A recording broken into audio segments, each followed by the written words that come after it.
Oh ya kene Umar wae. Kene Umar duwe wedhus tapi wong wedhus kur apa jeneng gaduh ben duwe dhewe dikawuh karo Umar karena dia ikhlas kau pisang balik dikai wedhus. Ketemu karo Hasan ning dalan. Wih, Mar, wih, bar silaturahmi gowo pisang balik-balik ke wedhus. Iya, iki aku alhamdulillah dikai wedhus. Wah, otak bisnis Hasan. Aku gowo duren montong ya. Duren montong di kawan Yai. Wes, Assalamualaikum, waalaikumsalam. Singkat ceritanya. Wes begitu. Woi, masalah Hasan suwe ganteng ngeliatan. Nggih, Pak, alhamdulillah kalau bisnis terus pokoknya. Ngopo ini bisnis pokoknya boten napa-napa kula ini usaha alhamdulillah lancar. Kok pengen iki go duren montong kok dibelah. Wah, dibelah ya ini seneng dilarang duren. Belah, bahasa semua cerita-cerita. Wis bar ikut cerita bah kalau aja langsung ngurusi bisnis kan oh pasti ini arep balik ngomong karo ibu Bu Umar ya Hasan gak arep balik kan apa nih Bu enten pisang ya Mbak wis kene Hasan kene Hasan kono kene Hasan di ke Bali kok mangkat gawa duren montong balik gawa pisang karena otak enggak ikhlas pikirane gur karena Umar mangkat gawa pisang dhek gawa balik gawa wedhus Temui kepikiran harus silaturahmi, kudu karena pengen silaturahmi, tapi karena pengen oleh nggak ikhlas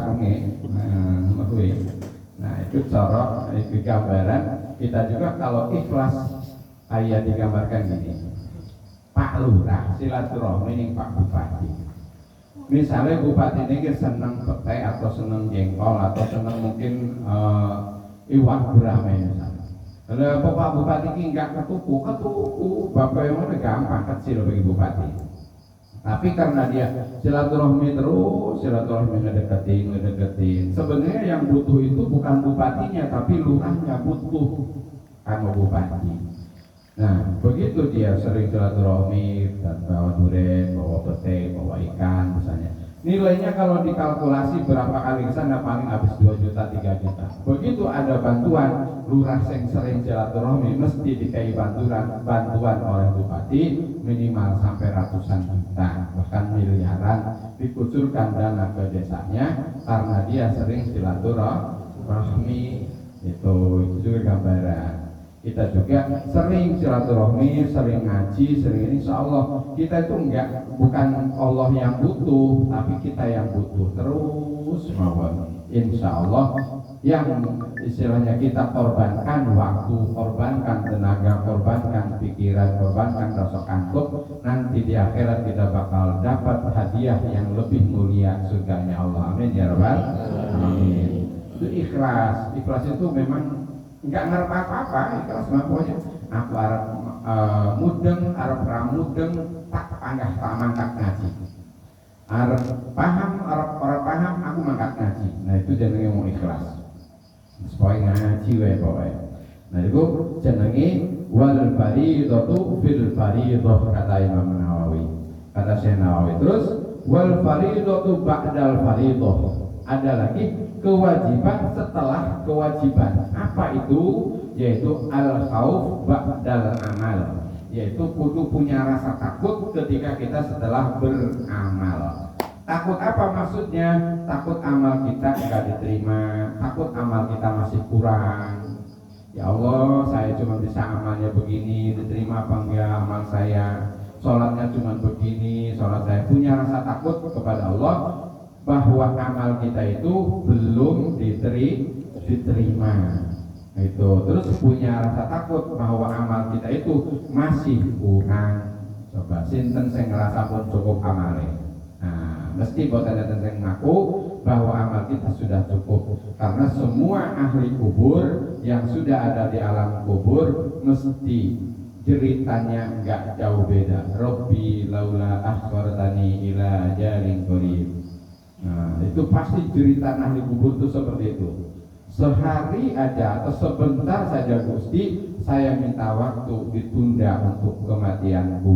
Enggak ada waktu, enggak ada tunda-tundaan. Tetap faida jaa ajaluhum la yastakhiruna sa'atan wa la yastaqdimun.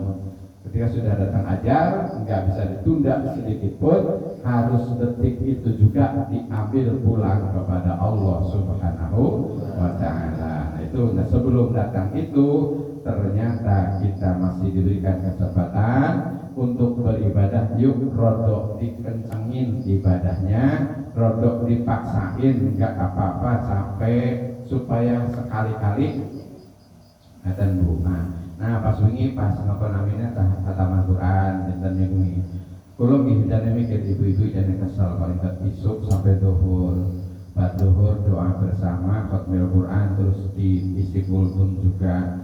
Tapi sekali-kali kita itu ngerasa capek dalam ibadah. Sekali-kali ngerasa capek dalam ibadah. Pernah ngerasa capek? Ya alhamdulillah pernah. Capek banget ya Allah, kesel banget, ngantuk. Nah itu capek namanya, capek karena ibadah. Nah kalau kerja ya itu udah biasa capek. Nah kayak sholat dari mulai sholat duha, ya kalau pas wagian itu sholat taubat, sholat tasbih, sholat hajat, sholat apalagi itu biasanya sholat goib, sholat kodok, masya Allah, sholat qadha. Nah ini kadang-kadang saya suka punya pikiran gini Bu, tiap apa-apa ketika ngomongin bab ini al-fardhu fil fardhu itu tadi.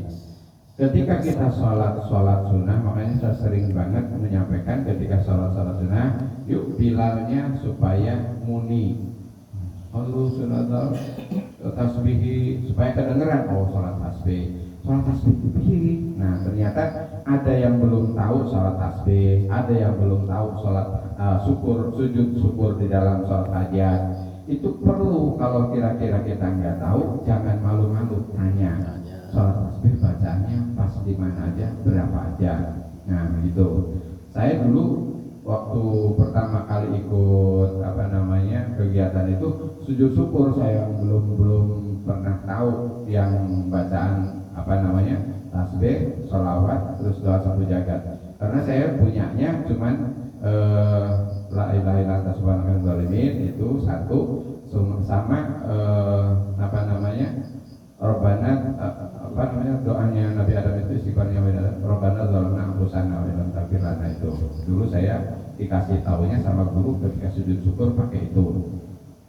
Nah ternyata begitu ada kegiatan dengan jamaah itu kok ada sujud syukur, saya nanya sama enggak bacanya, itu saya nanya, bah itu sujud syukur yang dibaca apa aja biasanya?